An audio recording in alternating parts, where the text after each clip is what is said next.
My legs gave out right in the middle of my wife's birthday party. 1 second, I was carrying a tray of carved ribeye toward the dining table. The next, the room tilted, chandeliers spinning, laughter warping, and I hit the marble floor hard enough to rattle the plates.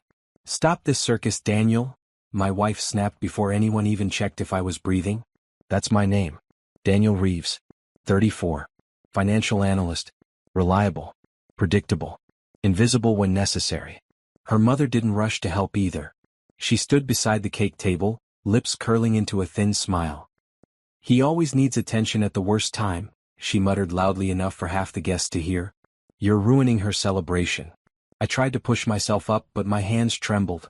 My vision blurred around the edges like someone was dimming the lights. Someone finally called 911. Not my wife. Not her mother. One of my coworkers. The paramedics arrived fast. Efficient. Detached. But when the ambulance doctor knelt beside me, pressed 2 fingers against my neck and looked into my eyes, her expression changed. She didn't stand up. She didn't reassure anyone. She slowly sat down beside me. And then she whispered something that made my wife turn pale.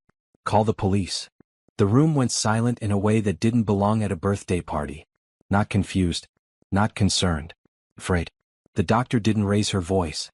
She simply kept her fingers on my pulse, her eyes scanning my face with sharp, clinical focus. Then she looked up at the second paramedic. "Bag this plate," she said calmly, nodding toward the steak I had been carrying. "And don't let anyone touch the table." A murmur rippled through the guests. My wife laughed nervously. "This is ridiculous. He probably skipped lunch. He does that for attention." But the doctor didn't react. She leaned closer to me. "Daniel, can you hear me?" I nodded weakly. My tongue felt thick. Metallic. "Did you feel dizzy before this?" "Yes." My voice barely came out. She turned her head slightly toward my wife. "What medications is he on?" My wife hesitated. "Too long." Her mother answered instead. "Just vitamins." "He's dramatic." The doctor's jaw tightened. She stood slowly. "I need officers here immediately," she said into her radio. "Possible toxin exposure." The word hit the room like broken glass. Toxin. My wife's face drained of color. And for the first time that night, she looked scared of me. "Possible toxin exposure," echoed in my head like a delayed explosion. Guests began stepping back from the dining table as if the linen itself had turned radioactive. Someone knocked over a wine glass. It shattered. No one moved to clean it. My wife finally rushed toward me, but she didn't kneel. She hovered, calculating. "This is insane," she whispered sharply. "Daniel, tell her you're fine." "Fine." My vision pulsed black at the edges again. My heartbeat felt wrong. Too fast. Then too slow. The doctor had already slipped on gloves. She lifted the plate of steak into an evidence bag with careful precision. "When did he start eating?"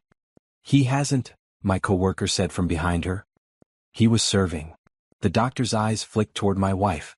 "Who prepared the food?" "My mother and I did," she answered quickly. Too quickly. Her mother folded her arms. "Are you accusing us of something?" "I'm documenting," the doctor replied evenly. Sirens wailed in the distance. Closer. I tried to sit up again. My wife leaned down finally, not to comfort me, but to hiss in my ear. "You're making a scene. Do you have any idea what this will do to us?" "To us. Not to me." That's when I realized something colder than the marble beneath me. This wasn't an accident. The police arrived before the cake was even cut. Uniforms. Flashing lights reflecting off crystal glassware. Guests whispering behind manicured hands. I was lifted onto a stretcher, but I kept my eyes open. I needed to see their faces. My wife stood rigid near the kitchen entrance. Not crying. Not panicking. Thinking. Her mother was already defensive. "This is outrageous. You're treating us like criminals over food poisoning." The doctor didn't respond to her. She walked beside my stretcher. "Daniel," she said quietly, "have you noticed anything unusual recently? Taste changes? Headaches? Fatigue?" I swallowed. "Fatigue. Yes. For weeks. Headaches that wouldn't go away. And that metallic taste every morning in my coffee. I hadn't made my own coffee in months. My wife insisted on doing it. Said it was her way of taking care of me." A police officer approached her near the doorway. "Ma'am, we'll need to ask a few questions." Her smile looked rehearsed. "Of course. This is all a misunderstanding." But when the officer mentioned sending the food for lab testing, her mother grabbed her wrist. "Art. Too hard. And in that silent exchange between them, I saw fear. Not confusion. Fear of being caught.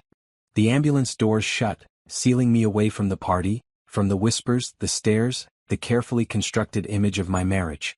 As the siren cut through the night, the doctor inserted an 4 and monitored my vitals with steady precision. "Stay with me, Daniel," she said. "Your blood pressure is unstable." Unstable. That word felt bigger than my pulse. Bigger than the party. In the fluorescent glare of the ambulance, clarity began to creep in. The headaches hadn't started suddenly. They'd built slowly. My energy had drained month by month. I blamed stress. Or aging. But there was always that faint bitterness in my coffee. That strange aftertaste in soups she prepared. "You said the metallic taste has been happening for weeks?" the doctor asked. I nodded. Her expression hardened. "That suggests repeated exposure." Repeated. Not a one-time mistake. At the hospital entrance, police were already waiting. Efficient. Coordinated.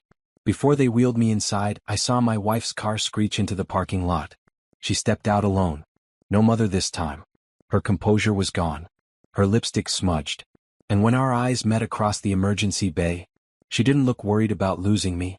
She looked terrified of what I might remember. They moved fast once we were inside. Blood drawn. Monitors attached. Questions repeated. The doctor didn't sugarcoat it.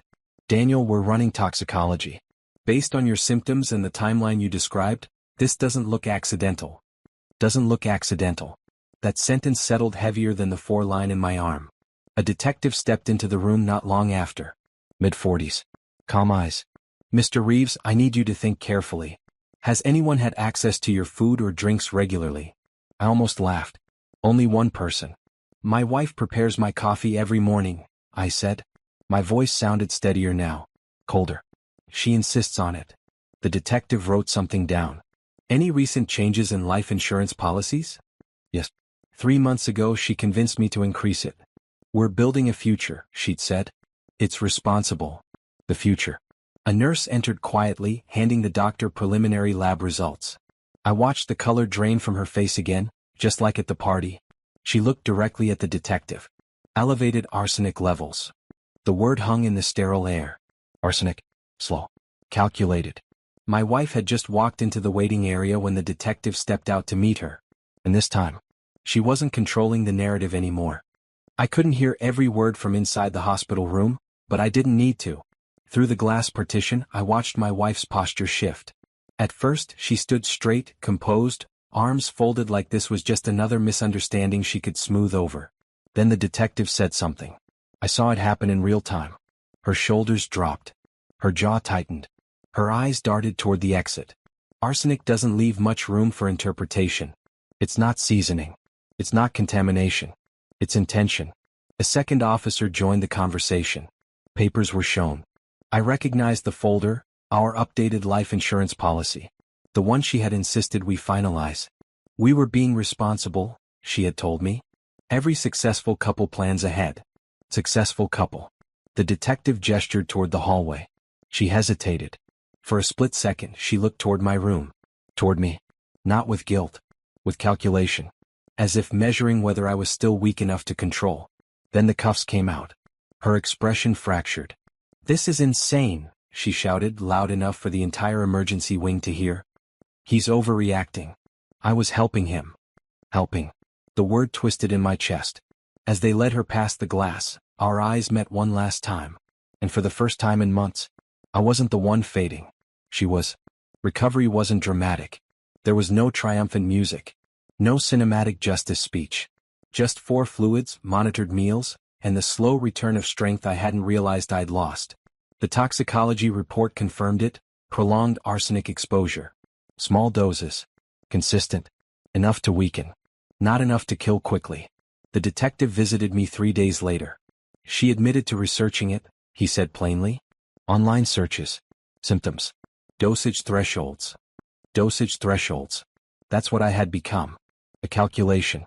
Her mother was charged as an accessory. Financial records showed debt I never knew about. Investments that failed. Credit lines maxed. And my life insurance policy? Recently updated. I was released a week later. The house felt different when I walked back in. Cleaner. Quieter. I made my own coffee that morning. Black. Bitter. Honest. Friends called me lucky. I don't feel lucky. I feel awake. Because here's the part no one talks about. Poison doesn't always taste metallic. Sometimes it tastes like routine. Like comfort. Like someone saying, let me take care of that. My name is Daniel Reeves. And I survived my wife's birthday party. But what nearly killed me wasn't the arsenic. It was how close I came to trusting her forever.